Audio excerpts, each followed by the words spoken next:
가계빚 1,350조 원 시대. 이런 가운데 문재인 정부가 빚 탕감 정책에 시동을 걸고 있습니다. 가장 궁금한 빚 탕감 대상 선정 기준은 어떻게 됩니까? 이번 문정부의 빚 탕감 대상은 국민행복기금이 관리하는 장기 연체 채무자가 있습니다. 이들 중에서 빚 원금이 1,000만 원 이하, 그다음 연체 기간 10년을 넘긴 채무자가 대상이고요. 네. 그게 이제 모두 123만 3천 명 정도라고 하는데 이 중에서도 또 골라요. 채무 조정에 응하지 않고 있는 미약정자 40만 3천 명을 예. 우선 탕감 대상으로 하고 있는 거죠. 지금 빚탕감이라고 일부 언론에서 얘기하고 있는데 정확한 명칭은 빚탕감이 아닙니다. 장기 연체 채권 소각이에요. 장기 연체 채권 소각. 이건 뭐냐면 채권이 10년이 지나면요. 채권 시효가 소멸합니다. 그런데 은행에서 이 시효가 소멸되면 우리나라 법이 지금 잘못돼 있어갖고 시효가 소멸된다고 하면서 자동 이 소각되는 정책이 아니에요. 그냥 채권은 살아있는데 법적으로 10년 지나면 안 갚아도 되는 겁니다. 근데 은행이 이거를 그러면 소각을 시키지 않고 채권 추심업체에다가 팔아넘깁니다. 네네. 그리고 이제 박근혜 정부 시절에 야 이거 저소득계층이 이거 장기 채권을 갖고 있으면 이분들이 신불자 이미 됐고요. 그다음에 연락도 안 되는 노동시장에서 떼밀려 나간 사람도 무척 많으니 이걸 정산을 해주고 노동시장으로 다시 복귀시켜서 노동력, 국가, 경쟁력을 키워야 된다라고 하는 뜻으로 출발을 해요. 그래서 만든 게 국민행복기금을 만듭니다. 그때 은행에서 채권을 구입을 해요. 그래갖고 얼마에 사들이냐면 2.78%에 사들입니다. 2.8%쯤 뭐죠? 100만 원짜리 채권을 2만 8천 원에 사는 겁니다. 이것을 약 한 50% 정도 추심을 합니다. 국가가 좋은 일 하겠다고 하면서 앞장서갖고 47만 한 2천 원씩 버는 거예요. 하나 추심할 때마다. 그러니까 국가가 합법적으로 현대판 추노의 역할을 하고 있었던 거예요. 그래서 시민단체에서는 그 국민행복기금에 대해서도 비판을 하는 게 없애려는 거예요, 이제. 그게 사실 사채업자 뭡니까 채권 추심회사 예. 거기서 하던 일을 갖다 국가에서 하는 게 아니냐 결국은. 그리고 또 뭐냐면 국민행복기금. 2013년 4월 국민행복기금 해갖고 지금까지 얼마 번 줄 아세요? 벌었다고요? 벌었죠. 추심이 되니까 7천억을 벌었습니다. 어디 쓴 줄 아세요? 채권을 싸게 판 은행들 분배금으로 나눠줬습니다. 은행에다 다시. 이해가 돼요? 다 나눠주진 않았는데 계속 채권을 사들여야 되니까 일부 나눠두고 그중에 상당 부분 수익을 은행에 나눠줬어요. 거기는 뭐 손해본 게 있으니까 보전해주기 위해서. 아니 그럼 2.8%에 팔지 말아야죠. 왜냐하면 은행에서는 이미 포기한 채권 각서예요. 근데 그 이제 웃기는 게 뭐냐면 은행에서 예컨대 대출 금리를 붙일 때 이미 손실에 대한 그 계산들이 다 들어가 있는 거거든요. 다 들어가 있고 이 사람들은요. 이자 받고 어쩌고 하면 원금을 다 뛰어넘은 사람들이야. 그러다가 갚다가 못 갚아갖고 포기하고 집도 절도 다 버리고 사회에서 없어진 사람들이에요. 그 사람들 걸 국민행복기금에서 사들인 거예요. 그 종국적인 목적은 국민행복기금 없애자는 겁니다. 국민행복기금이 갖고 있는 채권 이거 다 소각하자는 거예요. 그런데 이게 언론에서 잘못 이해해갖고 빚탕감이라고 접근한 겁니다. 물론 빚은 탕감이 되죠. 그러나 이미 채권 시효가 소멸된 것들 지금 법이 잘못되었고 그것을 소각시켜야 되는데 소각 안 시키고 있었던 것을 이제 합법적으로 소각하는데 국가가 나서자. 여기서 형평성 문제를 벗어날 수는 도저히 없어요. 이 빚을 아주 어려운데도 불구하고 갚아온 사람들이 있는 거예요. 숫자적으로도 보면은 거의 한 30%의 사람들은 또 빚을 꾸준히 갚았어요. 그리고 이 사람들의 이 사는 모습이라든가 이런 걸 보면은 정말로 극빈층인데도 불구하고 이런 사람들이 갚은 거예요. 이것을 어디까지나 저는 열심히 산 사람, 땀 흘린 산 사람, 빚을 어떻게든지 한 푼이라도 갚으려고 하는 자신의 노력이 있는 사람들의 중심에서 이 정책을 해야지 이런 사고방식은 저는 안 된다는 거예요. 갚을 능력 있는 사람들은요. 다른 또 대책이 있어요. 뭐냐. 갚을 능력 있는 사람들은 계속 어렵게 갖고 있거든요.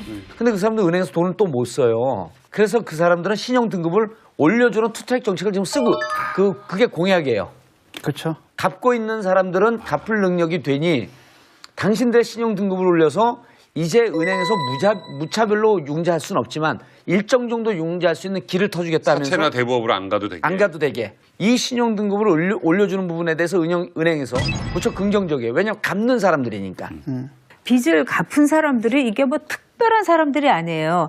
이 58만 명 문제된 사람들 가운데 31만 명이 빚을 갚았습니다. 갚았어요. 그리고 16만 명이 지금도 빚을 갚고 갚고 있어요. 예. 그리고 이 사람들의 그 신용 등급 뭐 이것도 바닥이긴 하지만 생활 수준도 너무너무 안 좋은데도 빚을 갚는 노력을 하고 있어요. 중요한 거는 우리 사회에서의 형평성과 공정함을 우리가 이거는 구축해 나가야 되는 문제인 거예요. 그러면 빚을 갚은 사람은 정말 뼈 빠지게 먹을 거 안 먹고 갚았는데 그 사람한테 신용등급 올려주고 해줄 수 있는 게 그 사람들이 만족할까요? 근데 이런 저 같으면 만족하지 못할 것 저는 같아요. 옳다고 봐요. 이 지적 옳다고 네. 보는데 문제는 뭐냐면 억울하고 분할 것 같아요. 아니, 이 문제는 이 지적은 뭐냐면 갚아나가 열심히 갚아나가는 사람들이 있어요. 그리고 갚을 사람들이 있거든요. 문제는 우리 사회에서 절대 갚을 수 없는 절대적인 숫자를 계산해 놓은 게 있습니다. 이게 한 300만쯤 되는 거예요. 이분들은 죽을 때까지 못 갚고 결국은 노동시장 안으로 들어올 수 없다는 연구 결과에 기초해서 그럼 이분들을 돌아올 수 있는 게 갚는 사람들에 대해서 네. 갚는 사람도 잘못됐다는 게 아니죠. 형평성 문제 있죠. 그러나 그럼에도 불구하고 모든 것을 다 고려했을 때 영원히 못 갚는 300만 원 어떻게 할 거냐 말이에요. 정부의 정책이 크게는 우리 사회에서의 어떤 정직성의 문제, 진정으로 빚을 갚을 능력이 상실된 사람, 그리고 갚을 수도 없는 사람을 가려낼 수 있겠느냐. 이거 선정 엄중하게 문제. 물어봐야 됩니다. 통상 경제학자들이 이런 이야기를 합니다. 빚을 한 5, 6년 동안 갚지 못하면 갚을 능력이 없다고 봐야 된다. 이렇게 봐요. 그렇기 때문에. 그래서 이제 정부에서 사실 2002년부터 개인 회생조들을 도입을 하고 있습니다. 개인 워크아웃이라고 그러죠. 그다음에 이제 법원에서 이른바 그 개인 파산 제도를 좀 하고 있어요. 작년에 개인 파산 제도로 통해서 한 9만 명이 혜택을 받습니다. 그다음에 2002년부터 도입된 개인 워크아웃 때문에 그동안 한 139만 명이 혜택을 봤어요. 지금 제도가 쭉 있어 왔습니다. 이건 진짜 네. 없는 건 아니에요. 있어 왔고요. 그런데 이제 저도 더 이상 돈 갚을 능력 없는 사람들 국가가 해주는 것도 바람직하다고 봐요. 그런데 이제 예를 들어서 이런 기준 문제. 어떤? 자, 나는 1,500만 원 빚 졌어요. 나도 어려워. 난 1,200만 원 빚 졌어. 나 진짜 어려워 못 갚겠어. 그랬더니 1,000만 원 자르니까 난 200만 원 때문에 나는 혜택을 못 보고 평생을 도망 다녀야 돼. 이제 이런 부분들이 생길 수 있는 거죠. 기준이 그렇죠. 기준에 대한 부분. 또 하나는 이제 연체 기록의 삭제가 문제인데 빚 상감뿐만 아니라 연체 기록이 다 삭제가 됩니다. 그런데 이제 현재 우리가 법원의 개인 파산 제도를 내면 법원 왔다 갔다 하면서 이제 혜택을 받기 위해서 노력을 해요. 그런데 이 사람들은 빚을 탕감을 받는다 하더라도 기록이 남습니다. 은행연합회에 기록이 남아. 그래서 5년 동안 은행 거래를 할 수가 없는 거예요. 그렇게 이제 형평성 문제 생긴 겁니다. 그 개인 파산이나 개인 회생 제도가 있다는 것이 뭘 의미하냐라는 거죠. 이것은 뭐냐, 이게 필요하기 때문에 있는 거거든요. 근데 아까 이제 그런 말씀하셨잖아요. 뭐 열심히 갚는 사람들, 그건 미담이에요. 미담이 아니라 그렇죠. 실제적으로 그렇게 꽤 그때, 많은, 꽤 많은 사람들이, 58만 명 근데 중에 문제는 뭐냐면 31만 명이 다 상환을 했어요. 그러니까 이게 미담인가요? 예를 들어가지고 그렇게 해서 현실이죠. 개인 파산이나 개인 회생, 하지만 그보다 더 많은 사람들이 못 갚는 사람들이 있단 말이죠. 그게 현실이란 말이죠. 그래서 미담은 정책이 아니다라는 거죠. 그래서 모든 사람들한테 그걸 기대를 할 수는 없는 거예요. 왜냐? 어떤 사람은 그것도 못하는 사람들이 있거든요. 그래서 그걸 갖다 단지 저 사람의 의지의 문제가 아니라 능력의 문제거든요. 그러니까 여러 가지가 있는데. 버티면 빚을 안 갚게 된다. 근데 이게 꼭 빚을 저는 아니야. 그게 아니라 어떻겠습니까? 그렇다고. 근데 그리고 이제 자꾸 그 의지와 의도의 문제로 얘기를 하지 마세요. 아까도 얘기했듯이 300만 정도는 지금 경제 과학적으로도 사실 영원히 못 갚아요, 능력의 영원히. 문제거든요. 근데 지금 자꾸 의지가 의도가 없다라고 해서 뭐를 이렇게 연결되면은 그좀 아닌 것 같아요. 예를 들어 우리나라 기업들 다 망할 때 국민이 혈세를 공적 자금 투자했잖아요. 그때 아무도 보수 언론들 뭐를 해줘도 얘기 안 했었어요. 그런데 그 몇 푼이나 된다고 지금 그래도 얘기하는 얘기했죠. 거예요. 왜 그다음에 그걸 얘기하나? 그다음에 얘기했죠. 네. 그 장기 연체자 있잖아요. 생각을 해보세요. 돈 1,000만 원 지금 못 갚는 데는 이분들이 왜 못 갚느냐. 그다음에 10년 동안 지금 뭡니까? 사실 신용 불량자로 사는 거잖아요. 장기 연체자 낙이 찍히면은 뭐 금융 거래라든지 이것들을 다 제한을 받는데 여러분 같으면 그러겠어요? 야, 보니까 돈 1,000만 원 안 갚아도 돼. 너네 1,000만 원 꾼 거인데 까짓거 내 신불리하러 살지 뭐. 이럴 사람 거의 없다고 보는 거예요. 그러니까 정말 열심히 갚는 사람들은 그나마 형편이 되기 때문에 열심히 갚는 거고 정말 그것도 안 되기 때문에 사회적으로 재출발하는데도 그냥 지장을 받는 것 아닙니까? 이런 악순환에 빠져가지고 그렇기 때문에 제대로 취직도 못하고 금융거래도 안 되고 그러니까 재출발을 못하기 때문에 또다시 갚을 수도 없는 이런 악순환의 고리를 끊어야 되고 저는 수많은 사람들이 있지만 정말 가난한 분들 중에서 열심히 갚는 분들이 있어요. 대부분의 사람들은 아예 갚을 여력이 안 된다라고 보는 게 정확하다고 봐요. 어떻게 하면 이것을 모두가 빚을 갚을 수 있는 방식, 그런 통로, 이거를 우리가 생각을 해야지 기본적으로 빚을 갚아야 된다는 큰 우리의 그 상식, 이거는 공정한 근데 사회에서 밀고 그 나가야 전 의원님, 된다는 전 거죠. 의원님, 네. 전 작가님 그렇게 생각을 해야 돼요. 우리나라의 대부분의 국민들은 정말 능력 있으면 빚을 갚을 에토스를 갖고 있는 사람들이라는 거예요. 그 믿음을 가져야 되는 거죠. 그 믿음 위에서 정치가 퇴야지. 세상이 그런 에토스를 가지고 있고 그런 선의를 가지고 있고 이런 분도 있지만은 이 제도가 부실하고 또 제도가 악용하기 쉽게 되면은 거기에서 문제를 일으키는 계층도 상당히 많습니다. 근데 지금 우리 복지 그 정책 악용에- 중에서 보통 사람의 근데- 수입보다도 500만 원의 복지를 이것저것 다 해갖고 타는 사람이 야, 근데 있어. 돈 많은 사람들 중에서 예를 들어가지고 1,000만 원 안 갚으려고 10년 동안 그렇죠. 신용 불량자로 근데 이제 지낼 의사가 있는 사람이 얼마나 되겠냐는 아니, 이게 거예요. 제대로 된 제도를 아니, 만들어야 네. 된다는 거죠. 저는 근데- 이게 통계적으로 좀 봐야 되는 게 이렇게 10년 연차한 사람들이요. 빚을 내자마자 그때부터 이자 안 내고 이런 사람들이 없어요, 하나도. 5년이고 6년이고 바둥바둥 갚다가 안 되고. 절벽에 딱 부딪힌 거예요. 네. 대부분 이게 99%가 아니고 거의 100%입니다. 계속 갚고 생활하면서 노력하다가 벽에 딱 부딪혀갖고 더 이상 갈 데 없는, 그러니까 지금 얘기한 거 중요하거든. 빚 갚을 수 있는 기술을 알려주고 노력할 수 있는 걸 알려줘. 그러나 영원히 안 되는 한 구덩이는 있는 거예요. 이제 그런 제도를 갖다가 그 예. 파렴치하게 이용할 사람의 퍼센티지가 얼마나 되고 그렇죠. 그다음에 그것을 파렴치하게 이용할 수 있는 그 가능성이 뭔지 난 상상이 안 되거든요. 아니, 난 근데 이랬으면 이제- 좋겠어. 아니, 이거를 근데- 아니, 난 이랬으면 좋겠어. 그럼 만약에 뭐냐면 우리 모론의 사회에 저대 문제로 번제도 하지 없고 말라는 아무것도 법상에 없는 거죠. 자동 시효 소멸은 있거든요. 그러니까 여야가 합의해서 자 이거 하지 말자, 빚 갚아주지 말고 하지 말자. 그러나 시효가 소멸된 거 자동 소각하는 법은 통과시키자.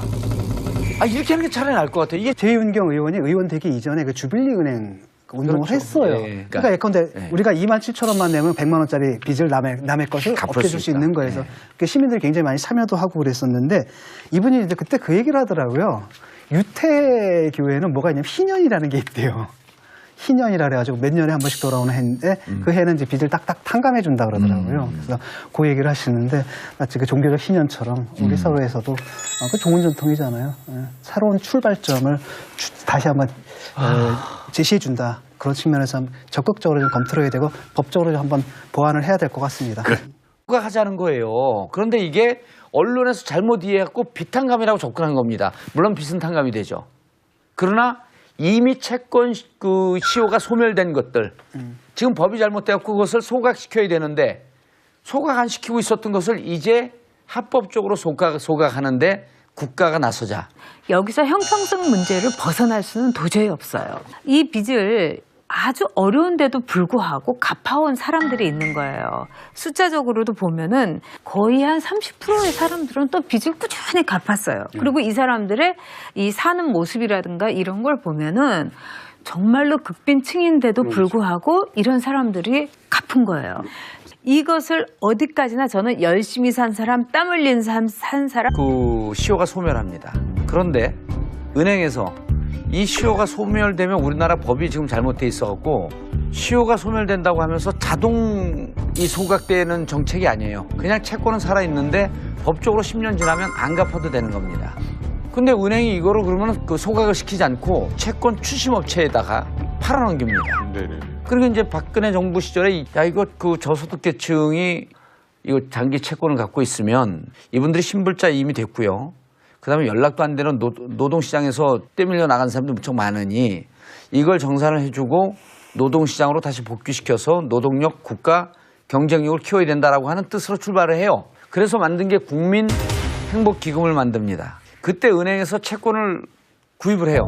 그래갖고 얼마에 사들이냐면 2.78%에 사들입니다. 2.8%쯤 보죠. 100만 원짜리 채권을 28,000원에 사는 겁니다. 이것을 약 한 50% 정도 추심을 합니다. 국가가 좋은 일 하겠다고 하면서 앞장서갖고 47만 한 2,000원씩 버는 거예요. 하나 추심할 때마다. 그러니까 국가가 합법적으로 현대판 추노의 역할을 하고 있었던 거예요. 그래서 시민단체에서는 그 국민행복기금에 대해서도 비판하는 게 없애려는 거예요, 이제. 그게 그 사실 사채업자 그 뭡니까 채권 추심회사 예. 거기서 하던 일을 갖다 국가에서 하는 게 아니냐 결국은. 그리고 또 뭐냐면 국민행복기금. 2013년 4월 국민행복기금 해갖고 지금까지 얼마 번 줄 아세요? 벌었다고요? 벌었죠. 추심이 되니까 7천억을 벌었습니다. 어디 쓴 줄 아세요? 가계빚 1,350조 원 시대. 이런 가운데 문재인 정부가 빚 탕감 정책에 시동을 걸고 있습니다. 가장 궁금한 빚 탕감 대상 선정 기준은 어떻게 됩니까? 이번 문정부의 빚 탕감 대상은 국민행복기금이 관리하는 장기 연체 채무자가 있습니다. 이들 중에서 빚 원금이 1,000만 원 이하, 그다음 연체 기간 10년을 넘긴 채무자가 대상이고요. 네. 그게 이제 모두 123만 3천 명 정도라고 하는데 이 중에서도 또 골라요. 채무 조정에 응하지 않고 있는 미약정자 40만 3천 명을 예. 우선 탕감 대상으로 하고 있는 거죠. 지금 비탕감이라고 일부 언론에서 얘기하고 있는데 정확한 명칭은 비탕감이 아닙니다. 장기 연체 채권 소각이에요. 장기 연체 채권 소각. 이건 뭐냐면 채권이 10년이 지나면요. 채권 아세요? 채권을 싸게 판 은행들 분배금으로 나눠줬습니다. 은행에다 다시. 이해가 돼요? 다 나눠주진 않았는데 계속 채권을 사들여야 되니까 일부 나눠두고 그중에 상당 부분 수익을 은행에 나눠줬어요. 거기는 뭐 손해본 게 있으니까 보전해주기 위해서. 아니 그럼 2.8% 팔지 말아야죠. 왜냐하면 은행에서는 이미 포기한 채권 각서예요. 근데 그 이제 웃기는 게 뭐냐면 은행에서 예컨대 대출 금리를 붙일 때 이미 손실에 대한 그 계산들이 다 들어가 있는 거거든요. 다 들어가 있고 이 사람들은요. 이자 받고 어쩌고 하면 원금을 다 뛰어넘은 사람들이야. 그러다가 갚다가 못 갚아갖고 포기하고 집도 절도 다 버리고 사회에서 없어진 사람들이에요. 그 사람들 걸 국민행복기금에서 사들인 거예요. 그 종국적인 목적은 국민행복기금 없애자는 겁니다. 국민행복기금이 갖고 있는 채권 이거 다